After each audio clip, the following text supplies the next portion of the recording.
Hey everyone, and welcome. Today we're going to dive into a skill that is quietly but completely reshaping education. It's called emotional intelligence. It's this hidden force that can totally transform a classroom, and we're going to break down exactly what it is and why it matters so much, not just for students, but for teachers too. So, picture this. You've seen this scene a million times. Way in the back of the room, there's a student, let's call her Amal. She's brilliant, but she never says a word. She's just completely tangled up in anxiety, terrified of what might happen if she actually shares an idea. Her past experiences have basically made it impossible for her to join in. This is a real challenge, right? It's something teachers face every single day. So, how in the world do you reach a student like Amal? Well, here's the thing. The answer isn't found in what we traditionally think of as intelligence. For decades, the focus has been all about IQ, logic, reason, book smarts. But to really help students like Amal thrive and to create learning environments that actually work for everyone, we've got to look at a totally different kind of intelligence, one that gets into the messy, complex, emotional world of our students. Okay, so let's put these two side by side. Think of it like this. Mental intelligence, your IQ, that gets your foot in the door. It's what gets you into a good school or helps you learn that first job. But emotional intelligence, or EI, that's what makes sure you succeed once you're there. It's built on things like empathy and self-awareness. And here's the best part. Unlike IQ, which is pretty much fixed, EI is a skill. It's something that can be learned, practiced, and developed our entire lives. And if you're wondering just how much of an impact EI has, get this.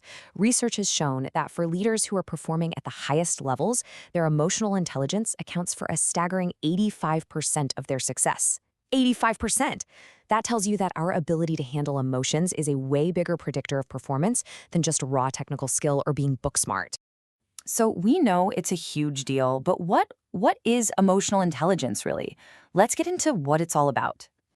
At its core, it's actually pretty simple. EI really boils down to two big things: managing yourself and navigating other people.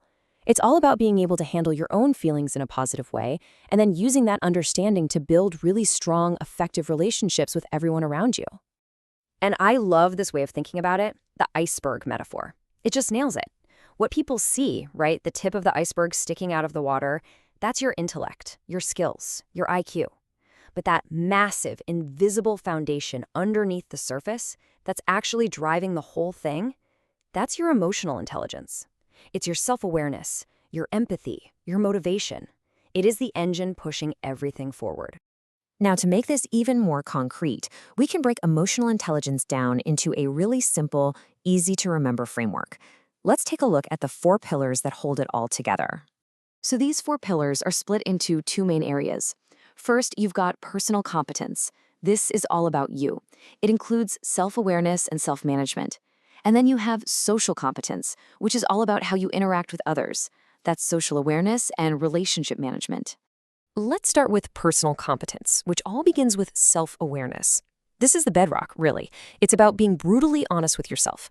What are you feeling? Why are you feeling it? What are your strengths? What are your triggers? Once you get a handle on that, then you can move to self-management.